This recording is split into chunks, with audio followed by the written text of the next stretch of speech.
Bem, o fogo no Pantanal e o desmatamento na Amazônia têm causado consequências e repercussões internacionais na Assembleia da ONU.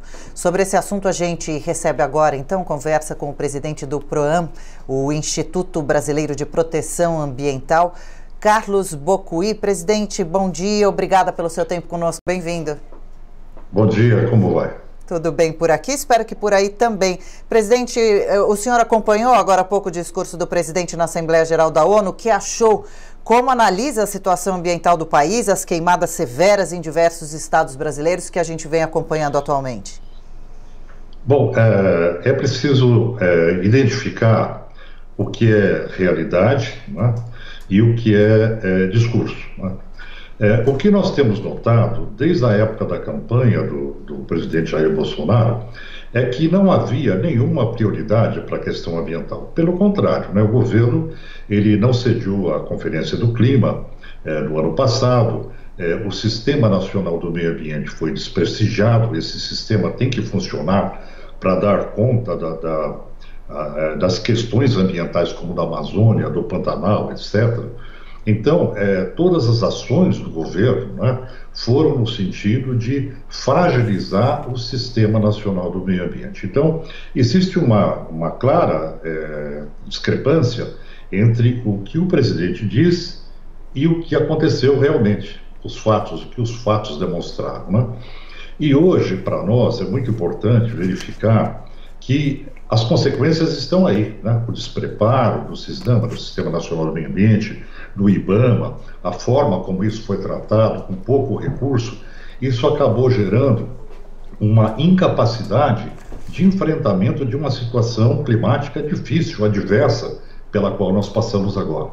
Então, é preciso que o Brasil, com a sua riqueza ambiental, de biodiversidade, de ecossistemas, de biomas, ele esteja preparado para enfrentar esses períodos difíceis, como o que ocorre agora. E a questão é a seguinte: não adianta falar, é preciso fazer, não é? É preciso demonstrar na realidade.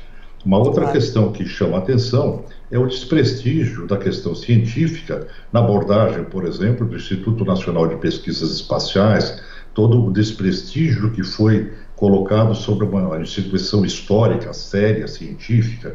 Então, eu percebo essa discrepância, né, entre o que se faz e entre o que se diz. Claro. Agora, presidente, o senhor justamente tocou nesse assunto agora há pouquinho. Queria voltar porque estamos todos acompanhando justamente essa discussão que confunde um pouco o que pensar a respeito. Até que ponto os estragos que a gente tem acompanhado na natureza, essas queimadas todas, são culpa do governo ou das questões climáticas, entre aspas, naturais, inclusive do aquecimento global, por exemplo, que não é natural, mas que acontece? Alguns dos estragos, inclusive, que a gente vem acompanhando, podem ser irreversíveis? Olha, a primeira questão é estabelecer não a responsabilidade de quem mas é a capacidade de enfrentamento, né? Como é que o Brasil enfrenta essa situação adversa que atinge o seu patrimônio ambiental? Nesse sentido, os levantamentos que foram feitos, tanto na Amazônia como no Pantanal, até pela Polícia Federal, demonstraram que a intensidade dos incêndios ela foi muito maior do que seria a provocada pelo fenômeno natural, e que isso se devia principalmente a colocar fogo intencionalmente, né? Geralmente isso acontece para aumentar pastagens, para aumentar fazendas, esse tipo de apropriação de espaço público que ocorre. Na Amazônia é a mesma coisa. Você tem uma exploração pela mineração, pelo desmatamento, que acabam levando aos incêndios. Não é a floresta que pega fogo, é a mata que foi derrubada, que depois ela é objeto de incêndio para que o terreno fique limpo, como eles dizem, não é? Como normalmente se diz. Então, essa incidência de criminalidade, ela tem que estar nessa conta de forma muito clara. Por quê? Porque além de você tem que ter um aparato para coibir isso, você tem também que responsabilizar quem desmatou. A nossa lei é clara. Aquele que provocou dano ambiental, ele é obrigado a reparar. O governo hoje deveria estar empenhado, primeiro, na contenção do processo, né? Em conter o desmatamento, em conter os incêndios com equipamento suficiente, o IBAMA devidamente preparado para isso, e, por outro lado, já planejando um imenso programa de recuperação ambiental dessas áreas degradadas, não é?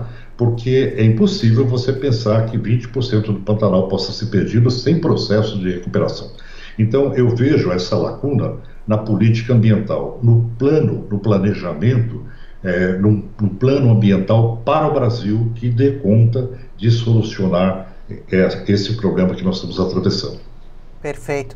Vou até pedir para o senhor falar um pouquinho mais já sobre isso. Antes, eu gostaria de saber a opinião do senhor, como o senhor vê o ministro do Meio Ambiente, o trabalho dele, Ricardo Salles. Ele vem sendo criticado, já não é de hoje, a partir das queimadas, já desde há mais tempo no governo. O trabalho que o Ministério do Meio Ambiente vem fazendo, o que poderia mudar, deveria melhorar. O senhor falava agora há pouco sobre os incêndios criminosos, né? Como são essas penas atualmente? O senhor falava em coibir, né, essas práticas. Geralmente elas conseguem ser coibidas através de penalidades severas, né? E também, por exemplo, criminosos serem obrigados a reparar, muitas vezes pode acontecer deles não terem nem como, né, devolver uma natureza perdida. Bom, a lei é clara, né? A lei obriga aquele que cometeu o crime ambiental a reparar o dano, né? Isso é pedagógico. A partir do momento que você começa a fazer a aplicação da lei e pressionar os responsáveis para que eles façam essa recuperação, é uma sinalização para a sociedade e para aquele que pratica o crime ambiental, que lucra com a degradação do meio ambiente, de que ele poderá não ficar impune, não é? Esse é o ponto, né? É o aspecto pedagógico, a sinalização que o governo deve fazer para a sociedade para que esse processo de ilegalidade seja estancado. Então, eu acredito que essa é uma forma muito mais do que a punição, a questão de você aplicar a lei para prevenir o dano futuro.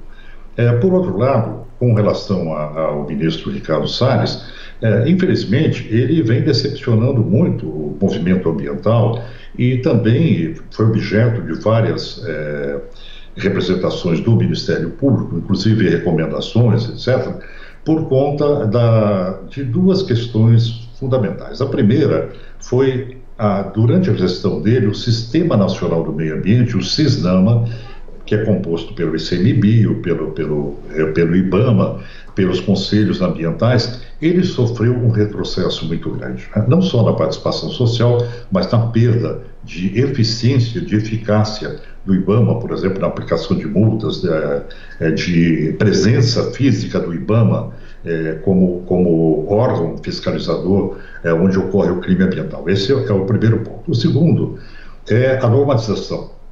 O ministro Ricardo Salles se dedicou a buscar brechas na lei para um abrandamento na legislação que ele chama de modernização, que ele chama de desburocratização, que na verdade é uma perda de produtividade, não é? E isso ficou muito clarificado quando, em abril, ele fez aquele discurso de passar a boiada, quer dizer, uma clara má intenção usar a epidemia para fazer uma fragilização do processo para que eles passassem os objetivos. E quais são, não é? Quem é que hoje lucra com esse estado de coisas? Quem é que se favorece disso? É o setor do agronegócio, né? Não digo do mais preparado, do mais lúcido, né? Mas o mais atrasado, os setores de mineração, etc. Então, me parece que essa simpatia que o governo tem por esses contraventores, ela tem que acabar, né? Até mesmo porque isso do ponto de vista moral, extremamente, se não for ilegal, do ponto de vista moral, é extremamente questionável. Então, eu acho que o ministro Ricardo Salles, ele cumpriu esse papel de desmantelamento do Sistema Nacional do Meio Ambiente. E, nesse sentido, já ocorrem vários pedidos para que ele seja afastado, para que seja colocado na pasta do Ministério do Meio Ambiente um representante do próprio movimento ambiental que tenha ligação não com o agronegócio, mas com a questão ambiental, que tenha sensibilidade para tocar uma questão que é fundamental, não só para a gestão interna do Brasil, mas também para proporcionar ao Brasil a recuperação da imagem que o Brasil perdeu no exterior. Não é? Isso é um ponto fundamental, inclusive para a economia brasileira, na questão das commodities e sua inserção no mercado internacional. Sim, sim. E, presidente, o que precisaria ser feito no momento, agora, para conter, o que o senhor sabe que está sendo feito, para conter as queimadas, socorrer os animais feridos, a flora devastada e daqui para frente, para que nós não vejamos de novo cenas como as atuais? Olha, o primeiro ponto é uma grande capacidade de articulação entre o governo federal, governos estaduais e prefeituras para estabelecer um plano de contingência, um plano de emergência, para que as pessoas estejam em campo quando isso ocorra, para que haja a possibilidade de agir preventivamente, né? Essa fiscalização também deve ser ostensiva para evitar, como eu já disse antes, a criminalidade. Então, eu acho que esse é o aspecto fundamental, é fiscalização, é ficar de olho, ter o controle do território. Esse é o primeiro ponto. O segundo ponto, que eu acho que é muito importante, é verificar qual é a eficácia de se colocar o Exército para cumprir as funções do IBAMA, do Instituto responsável, especializado para controle de desmatamentos, né? O Exército Nacional é muito competente para fazer a proteção das fronteiras, tem um treinamento para isso, tem expertise para isso, e o IBAMA tem uma expertise diretamente ligada à contenção do crime ambiental. Então, eu acho que essa questão de competência, ela deve ser solucionada em busca da melhor capacidade de enfrentamento e de contenção do crime ambiental, né? Eu acho que o Brasil tem essa lição. E outra, volto a insistir, é preciso um grande projeto de recuperação ambiental daquilo que foi degradado. Onde não há possibilidade de responsabilidade objetiva, o Brasil deve se incumbir, através do governo federal, dos governos estaduais, de um amplo projeto de recuperação de florestas e de biodiversidade. Certíssimo. Presidente, para encerrar, gostaria que o senhor, se possível, desse para a gente uma pincelada sobre dois assuntos: a situação indígena no Brasil e também, agora foi bastante discutido, comentada, a visita, né, do secretário americano a Roraima, o acolhimento a venezuelanos. O que o senhor poderia falar sobre esses assuntos? Olha, sobre a questão indígena, para mim é muito claro que as unidades de conservação, as terras indígenas, elas não têm sido prestigiadas, né? A comunidade indígena, ela precisa ser protegida, não só da Covid, né, com a inserção de pessoas que... isso é histórico, né? Levar pragas às comunidades indígenas é uma questão ligada à colonização da América do Sul, né?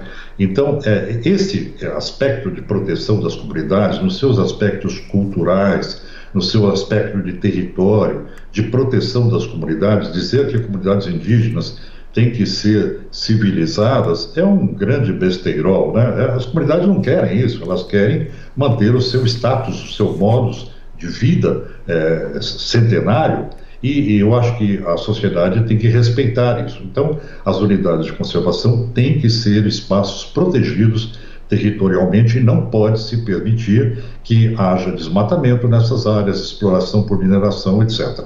Esse é um ponto de respeito que o Brasil deve ter com os povos originários. Okay. Sobre a questão da Venezuela, eu sou adepto de uma cultura de paz. Aliás, a Fundação das Nações Unidas, no seu início, na década de 40, ela trazia como principal objetivo a promoção da paz entre as nações, né? Então, qualquer tipo de processo que envolva provocação, que não seja processo voltado ao diálogo, ele é condenável para uma cultura de paz. Não haverá futuro para a humanidade se nós não conseguirmos estabelecer uma cultura de paz entre as nações, né? Essa história que é apregoada no Brasil muito fortemente de socialismo, capitalismo, são questões que sempre irão existir e é preciso que essa questão seja equacionada na base da diplomacia e do diálogo, né? O Brasil sempre foi um grande líder, né? Eu diria que A casa de Rio Branco, do Barão do Rio Branco, né, quando, se você se refere ao Itamaraty, ela é um exemplo, né, dessa questão histórica que o Brasil conduziu para se evidenciar na diplomacia internacional. E o Brasil tem história com relação a isso.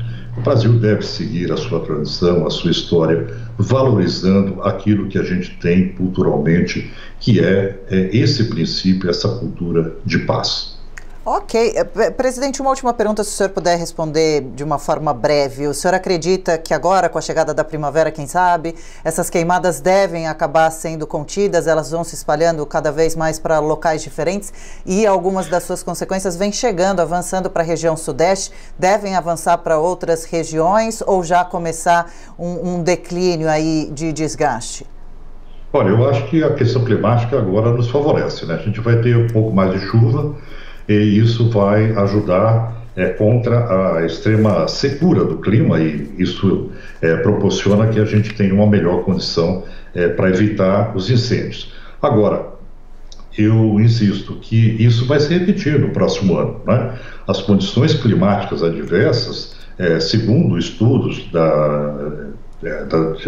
do IPCC, que é o painel intergovernamental de mudanças climáticas, elas tendem a se acentuar ano após ano. Então o Brasil, com toda essa biodiversidade, essa riqueza natural, ele deve se especializar na mitigação, no combate às mudanças climáticas, e ele deve se adaptar para isso, né? Então, uma das primeiras questões que o Ministério do Meio Ambiente deve fazer, e o governo Bolsonaro deve fazer, é restabelecer imediatamente a agenda de mudanças climáticas do Brasil, de forma muito vigorosa, né? E com um aspecto muito pragmático, para evitar esses problemas que nós estamos enfrentando agora e talvez no futuro até com maior gravidade em função do aquecimento global. Com certeza. Afinal de contas, é péssimo que o assunto esteja em foco devido aos acontecimentos que a gente vem acompanhando, mas, por um outro lado, também é bom que o assunto esteja em foco e sendo discutido de forma bastante profunda, até mesmo para que, em possíveis próximas ocasiões, o país esteja mais bem preparado, e até mesmo agora, né? Porque o problema não terminou ainda nesses próximos passos que a gente torce para que a natureza, né, e os nossos índios e tudo mais consigam ter uma vida melhor, com qualidade e estabilidade, né, e com mais tempo, né, que a gente não deixe de acompanhar nos nossos patrimônios maravilhosos naturais. Deixa eu agradecer então essa entrevista. Está já convidado, viu, presidente, para voltar a falar com a gente outras vezes. Obrigada pelos esclarecimentos todos. A gente conversou com o presidente do PROAN, o Instituto Brasileiro de Proteção Ambiental, Carlos Bocuí. Boa terça-feira para o senhor. Muito obrigado. Espero que tenhamos dias melhores, né? Com mais esperança e menos incêndio. Esperamos. Obrigado, senhor. Um abraço.